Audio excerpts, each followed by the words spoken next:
day so that we could remain on mission to deliver the world's most sophisticated machines to our Navy. And I wanted to take this opportunity to publicly thank our team for their perseverance and their grit during a challenging year for all of us. For centuries, shipbuilders have passed their skills to apprentices, helping new tradespeople develop and refine their craft. Today, our apprenticeship programs and workforce development efforts continue that long tradition.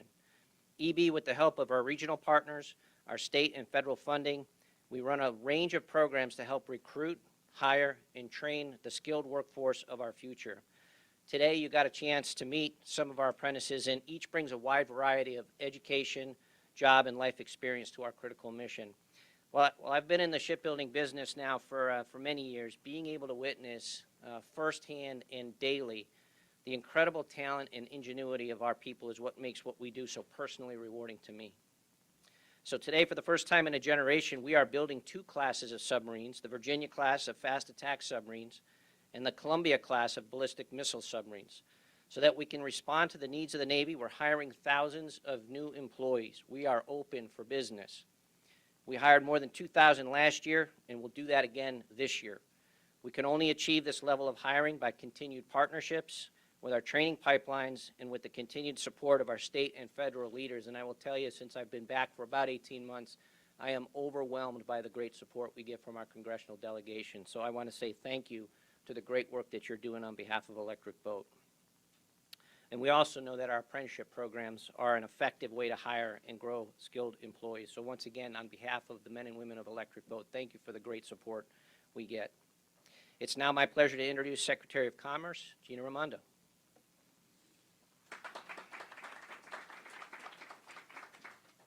Thank you, Kevin. Good morning. It's terrific to be here. It's wonderful to be here. Thank you to the governor. Governor Lamont's doing a terrific job here.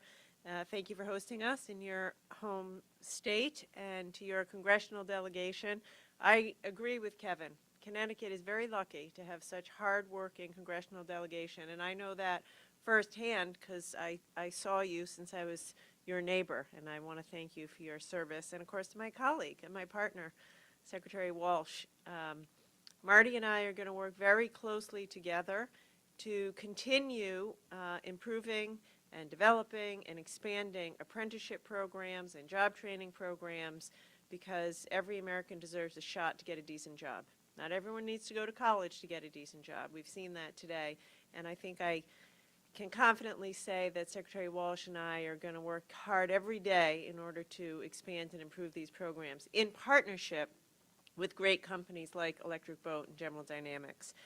I do especially want to credit Kevin and the team for the great work you've done during COVID. You stayed open in Connecticut and in Rhode Island, were safe and kept your employees safe the whole way through, and that's a credit to your leadership. So thank you. I don't have to tell anyone here, but a lot of Americans continue to struggle after the pandemic, and millions of Americans are still without work and struggled all of last year. And apprenticeships are going to be a key piece of helping us dig out. The reality is that today, in order to get a decent job, you need some degree or credential or skill or trade past high school. That's a fact of our economy. And you saw the folks that got hurt the most during the pandemic are those that were in the lower wage, lower skill jobs.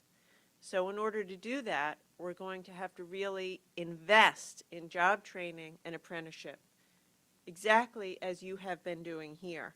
Investing in our workforce is critical to give Americans a shot and to improve our American competitiveness, which is what I'm focused on as Commerce Secretary. Now, fortunately, we have a president who knows that, and a president who's going to be there investing in American workers. The president's jobs package includes a $48 billion investment in American workforce development infrastructure, and will create 1 to 2 million new registered apprenticeship slots. That's incredible. The president, and we have to have the president's back by getting this passed through Congress. Now, I will say, as governor of Rhode Island, I saw this. actually with Electric Boat's operation in Quonset. My time there, we invested heavily in worker training, apprenticeships, in our community college, in the Westerly Education Center, and as a result, we put almost 2,000 Rhode Islanders to work in good-paying jobs at Electric Boat in Quonset Point, and growing, and growing. And we did that in partnership. The secret to successful job training and apprenticeship is a partnership between labor and business, between workers and the companies that employ them. And in that regard, EB is a model, and the work that the Secretary of Labor and I will look to expand. I recently saw a study that apprenticeship programs, workers in apprenticeships can earn $240,000 more over the course of a lifetime than those who don't participate in the apprenticeship. And, you know, we just met so many young people. And they say, I got a real job, a decent job, a job where I can take care of my family. That's what this is all about. So I'm excited to be here.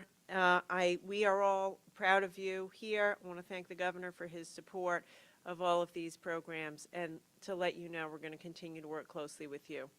With that, I want to turn it over to the fantastic Secretary of Labor, Marty Walsh, former mayor of Boston, did a lot of this work as mayor, and together he and I are excited to expand this, working for the president. Please welcome Marty Walsh. Thank you, Madam Secretary, and it's awesome to be at a public event with you.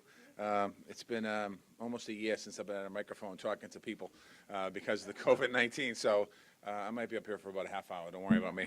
No, I want to, as Gina said, you know, it's exciting. In my hearing for Secretary of Labor, one of the members of the committee mentioned about commerce and labor should be back together. It shouldn't be commerce versus labor. It shouldn't be labor versus commerce. It should be all of us working together. So I look forward to that. Governor, thank you for having us today. I truly appreciate it. Congressman Courtney, thank you for having us in your district today. It's beautiful. I was talking outside and grabbed the congressman. I said, is this your district? He says, it is. I'm like, wow, it's a great company to have in your district, so congratulations. I know Congressman Larson had to step out. I want to thank Congressman Larson. One of my fastest favorite growing congresswomen is Delora, thank you very much, who's also the chair of the committee that I'm on, so thank you very much. And Senator, thank you for being here as well, which I'm bringing you up in a minute.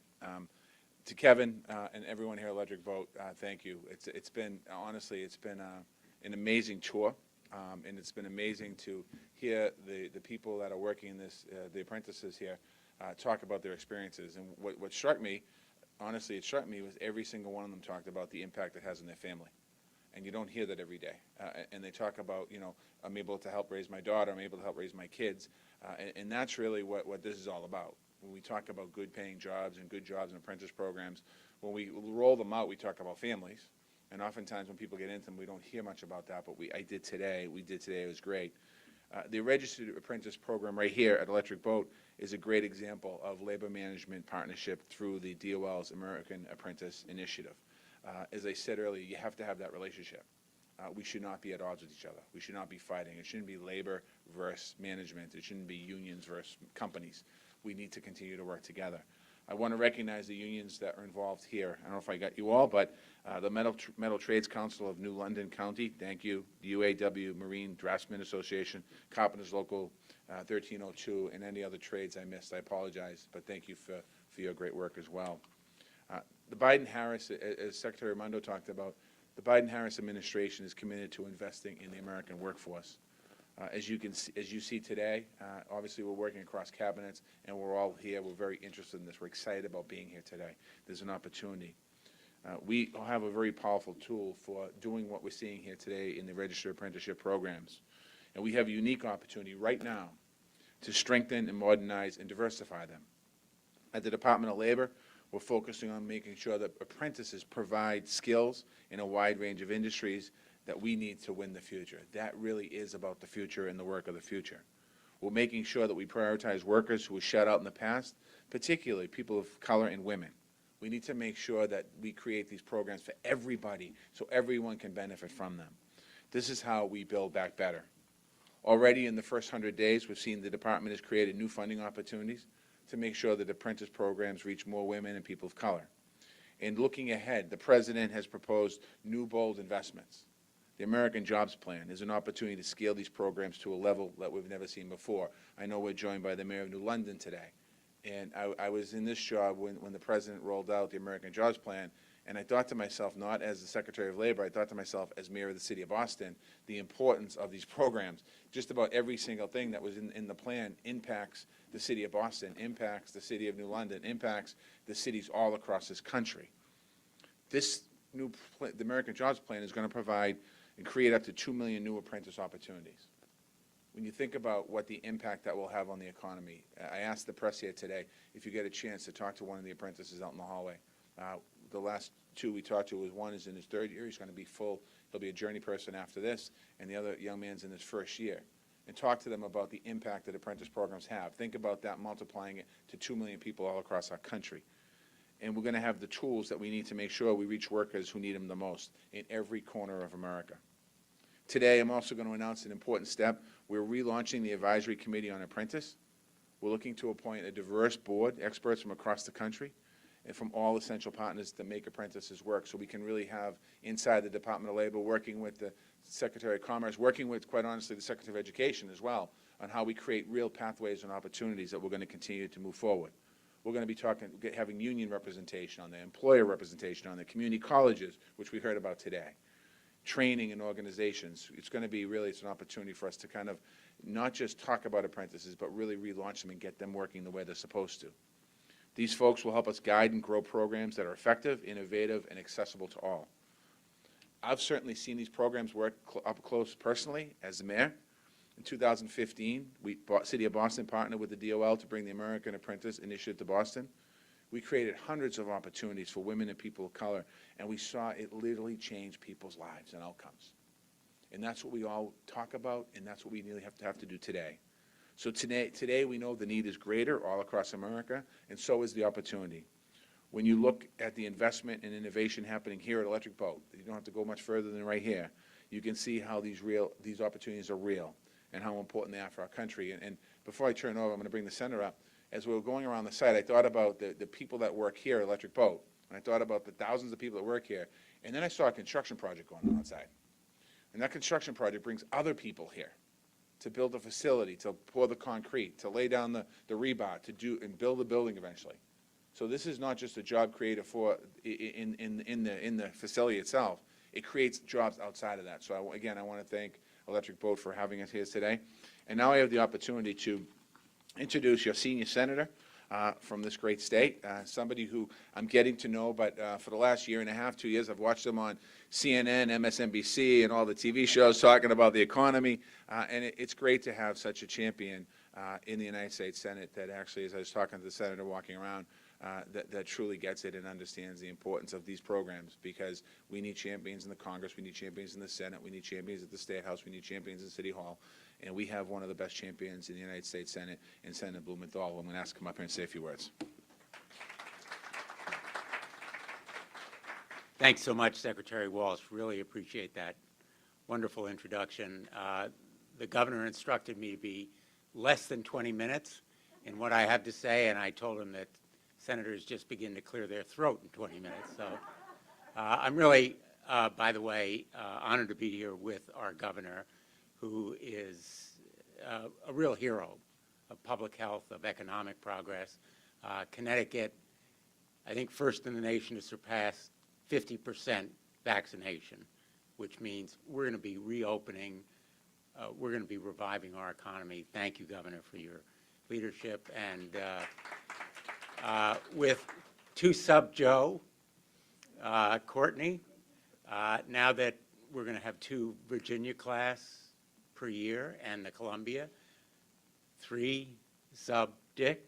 Does that sound okay, Joe, or no? But Joe Courtney has been such a champion and recognized. And of course, for us, the most powerful person in the room, our chairman, chairwoman, Congresswoman DeLauro of the Appropriations Committee. But really, I want to salute the 2 cabinet secretaries who are here. You know, I've been here, I don't know how many times, and once in a while, a member of the president's cabinet shows up, like the Secretary of Defense. But for the first time, at least so far as I can remember, 2 cabinet secretaries, and 2 of the most important to electric boat, and 2 who normally wouldn't be together, commerce and labor.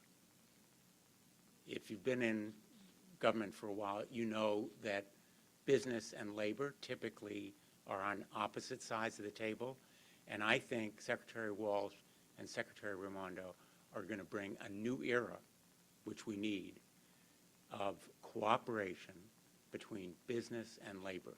These jobs are great jobs, not just good jobs. They are great jobs. They are union jobs. And President Biden rightly is emphasizing the importance of unions, but most important, the cooperation that we need between business and labor. Electric boat has a problem. It's a nice problem to have, which is that in the next 6 years, it has to hire 7,000 people. That's just a stark fact. To do the work that the Department of Defense has contracted with Electric Boat to do, it has to hire 7,000 net people. And it can't just put an ad in the newspaper. It has to hire skilled people or train them itself.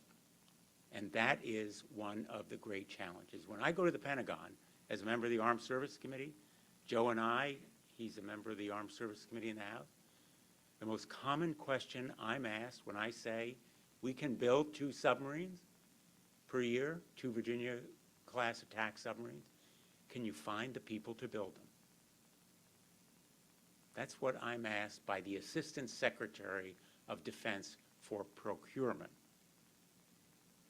And that is the challenge for our nation. Can we build the shipbuilders who are going to build those ships? Can we build the talent, the skills, the training? And Electric Boat is doing it. In the last defense budget, I advocated successfully for $20 million to come to submarine training. In the defense budget, we have education money. Why? Because it is a matter of national security. It is really our defense. The undersea domain right now is probably America's greatest asymmetric strength against its adversaries. We dominate under the sea because of the skilled professionals who work right here. That's the reason why we are unmatched in our superiority around the nation, around the world. That undersea domain is going to be as important as any other. I know you hear about cyber, you hear about space. Our national defense will depend on the shipbuilders of Groton. It's that simple, which means the retiring ones need to be replaced and new ones need to be trained as well. So this national security challenge is one that Electric Boat is meeting and overcoming. I'm really proud that they are doing such a great job and have worked through the pandemic, as Secretary Raimondo said. The kind of work that people do here, I think, not only is a source of income, it's a source of real pride and dignity. It's a source of a career, and they can be proud of it. I'm proud to be here today and to now introduce one of the most powerful people in the Congress and a great champion of Electric Boat, Congresswoman DeLauro.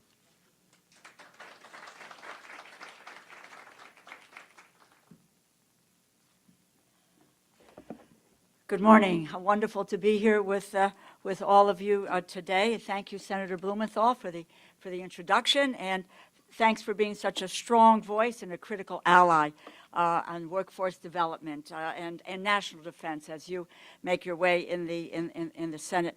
To Kevin, where are you, Kevin? Thank you so much for hosting us today and the comprehensive tour. I'd like to quote my kids when we went through Building 260 and to the new platform. Awesome. Just awesome. I can't tell you. It really is. What a sense of strength, what a sense of quality, and right here in our own community. To you, Governor, I want to just say in October, I think it was 2019, where you signed an executive order to create a workforce council, and it was all about making sure that Connecticut had a high-quality, equitable workforce and developing that system of training. And I guess, is it Kelly who is in charge of that effort? Thank you very, very much, Kelly. Wonderful, and thank you for the great job. I also want to welcome with such warmth our two secretaries here today. It doesn't hurt, excuse me, Secretary Walsh, but Secretary Raimondo, I mean, this is a paisan, you know, I mean, how we're really very, very excited. Recently confirmed as the U.S. Secretary of Commerce, first woman to serve as the governor of Rhode Island, and she prioritized the expansion of the registered apprenticeship programs. The results were remarkable. 40 new programs, more than 1,000 new apprentices launching their careers with the registered apprenticeship program. Let me also mention Secretary Walsh. Thank you for being with us today, and I was so honored to welcome him before the Labor HHS subcommittee last week, which was on Workers' Memorial Day. He came before us and talking about the Department of Labor's budget. You know, President Biden has said he will be, and I quote, the strongest labor president. So it really is fitting that he has chosen Marty Walsh for the labor secretary, a second-generation union member, and his fight to give workers a voice is in his DNA. And so thank you for being with us. The only problem, Mr. Secretary, is that you are supporting the Red Sox versus the Yankees. What can I tell you? Anyway, but I want to give a shout out also to the EB workers and the strong unions that support them every single day. It really is a credit to our state. And we had a chance to meet some of the young men and women who are the apprentices. And Joe, I would just say to you, it would be wonderful, and Richard, to get folks before our committees in the House and in the Senate to give testimony to the power of these apprenticeship programs and what it means. And Secretary Walsh mentioned this. Folks just said, it transformed my life. It transformed my life. So you imagine what it is that we can do with federal dollars, with the state help, to make a difference in people's lives. You know, everyone needs the training necessary to be able to find a good paying job, one that provides economic security for themselves, for their families. And apprenticeships enable companies to build that pipeline of skilled workers, customized skills, while apprentices learn a lucrative trade. And through its apprenticeship program, EB is developing a strong and a consistent pipeline of talent. And that is in conjunction and in partnership with the Eastern Connecticut Workforce Investment Board, the training by Three Rivers, and the president of Three Rivers is here today, along with the Community College of Rhode Island, working to make sure that we have this connection of community colleges and the workforce here. So, you know, let me be clear. Connecticut's economy only benefits from a more qualified workforce. The combination of on-the-job training, related instruction, offered through the apprenticeship program has proven to be a reliable teaching and learning model. Again, I say to the press as well, talk to these young men and women who are on the job here. Apprenticeship programs like the one here at EB, and the more than, I'm proud to say this, 6,700 apprenticeships registered to nearly 1,700 companies that operate in a multitude of occupations across our state, Governor, are critical for our competitiveness and for our leadership in global innovation. The federal government has long played a key role in helping workers learn, to grow through workforce development, connecting business with talent. And we need to continue to strengthen this partnership and develop a strong public workforce development system that adapts to businesses' changing needs. COVID-19 has devastated our economy and our workforce. And these folks here never stopped for a moment. Americans across the country are struggling to make ends meet. In April of 2020, last year, the unemployment rate in this country peaked at 14.8%, the highest since the Department of Labor began collecting data in 1948. I am encouraged that Secretary Raimondo, Secretary Walsh, President Biden have made it a priority to invest in the American worker. In the American Jobs Plan, $48 billion in American workforce development infrastructure and worker protection, and it includes registered apprenticeship programs and pre-apprenticeship programs. The President has budgeted in his budget $285 million for apprenticeship grants, a $100 million increase for next year. Proud to be the chair of the Labor, Health and Human Services and Education Subcommittee of Appropriations, and we're proud to have established the federal apprenticeship grants in 2016, most recently funded this year with $185 million last year. And I can commit to you that for 2022, it's good to be the chair. It really is, on which we can look at how we do increase the funding that will invest in these programs and provide job training opportunities.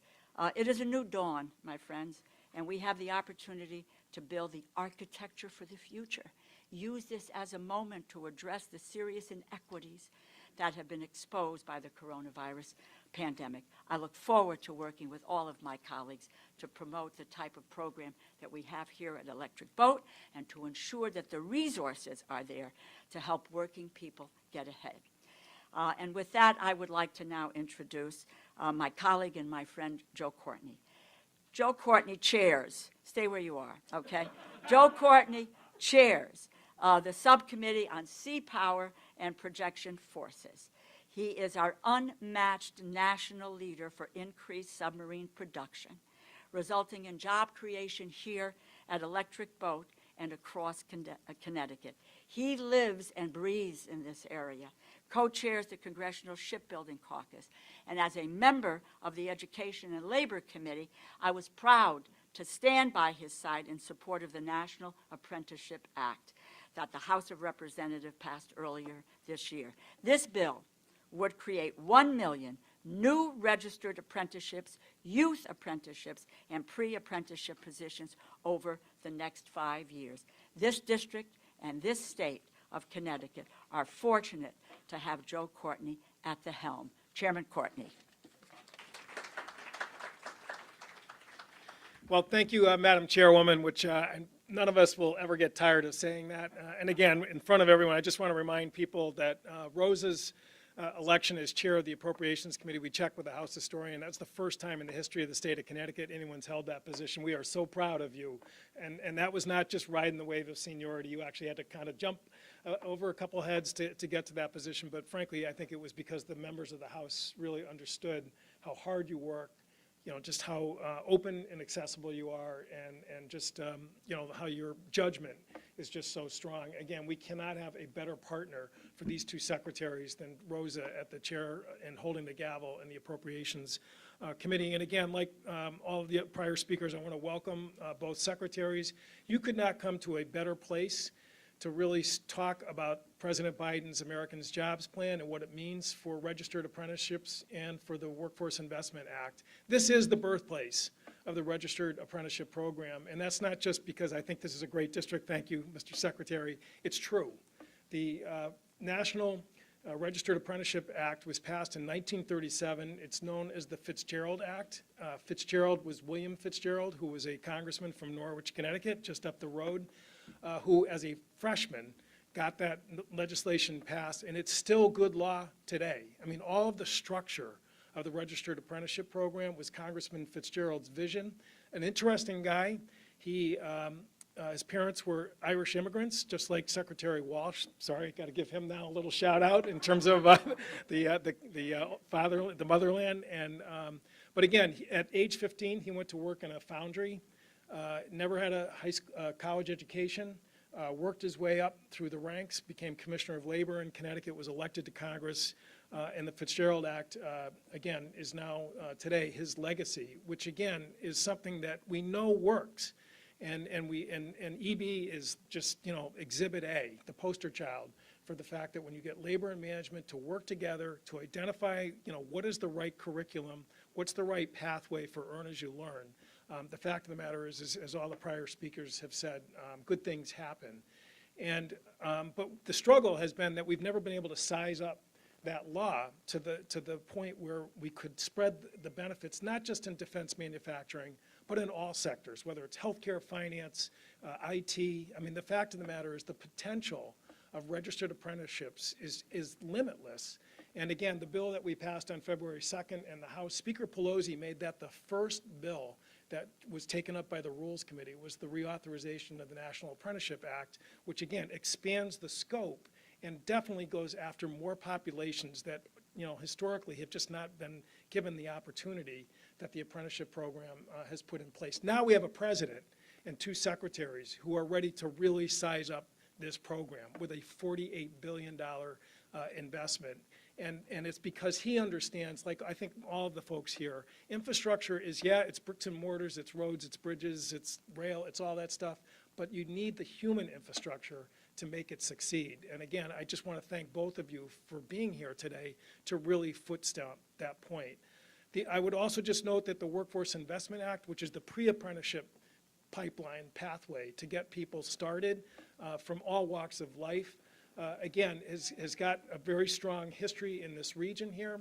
The Eastern Connecticut Workforce Investment Board last year received the Pioneers Award from the Workforce Investment Association, which covers 500 workforce boards across Connecticut, recognizing that the accelerated process that Kevin talked about that has been so successful in this region is a model for the country. And your predecessor, Tom Perez, actually made the same visit that you're making here today back in 2015 when we got the first innovation grant that kickstarted the Eastern Connecticut Workforce Investment Board.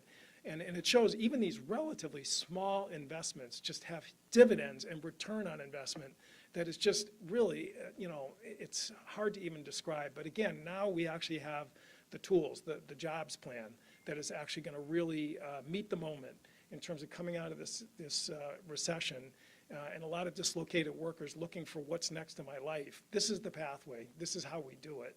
And again, it's just so important. And for EB, getting that sub restored last year with all the team here, they now have the largest contract book of business, right, in the history of the company. And I thank you for, again, giving us the opportunity to witness this really exciting moment for a great company and a great team that we saw here with all the folks from the metal trades and the design labor workforce that again, are going to make this succeed. We're going to do this in terms of that incredible backlog. And one of the people that's going to make sure we do that is the next speaker, who, as was alluded to earlier, has really guided this state with such a steady hand, with a great partner in Rhode Island through the pandemic. I remember when he first got elected, the legislative breakfast was in January. I called him and just said, hey, if you're not doing anything today, why don't you come down here and get just an opportunity to take a look at what's going on down here. I figured, you know, it's 7 o'clock in the morning. There's no way he's going to, and he jumped in his car and came down here. And he has been a partner for this company and this workforce from day one as governor. And again, that is one of the reasons why, again, I'm very bullish on the fact that we're going to succeed with this unprecedented workload. Again, it's my pleasure to introduce Governor Ned Lamont. All right, well, thank you, 3-Sub Joe. I appreciate that. And I feel a little like what Marty was saying, you know? I'm so tired of Zoom. It's just great to see you all here and what this team means. And Kevin, you guys couldn't Zoom. You couldn't go virtual. You were working nonstop for the last 14-plus months. And Soviets weren't stopping. The Chinese weren't stopping, and we weren't stopping either. And we did go to hell and back in the last year or so, and I got to tell you on a personal note, we're trying to feel our way a little bit, and the first person I always called was my fellow governor, Gina Raimondo. And it's kind of nice. She always picked up the phone. And what do we do next? And how do we explain to people what we're trying to do and how important it is? And together we've made, I think, a big difference for this region, this country. You know, two of the first states to get over 50% of our people vaccinated. And I think that's helping us get back to a new normal. And I'm just sort of struck. We took this amazing tour, by the way. Talk about things not stopping. We went into where they're building, what, 4 or 5 different submarines now on a modular basis. I mean, Joe was pointing out 10, 12 years ago was maybe half a sub in there. And the Admiral said one of the most amazing things about our subs is not just the best technology in the world. You can't be just pretty good. You've got to be the best in the world. And EB has been the best in the world for going on 80-plus years. But also we have the best submariners, the Admiral told me. And that just reminds you the human element of what a difference this makes. You know, from there we went down to the, is it the South Pier platform? South Yard. It's incredible. Seen this? I mean, I was joking with Gina, you know, complaining that we got the hardest rock in the world. All right, there's Connecticut, something we can be proud of. And they had to drill down on that and just saying, you know, in a million years, I don't know what the world's going to look like, but I know that platform, that facility is still going to be there.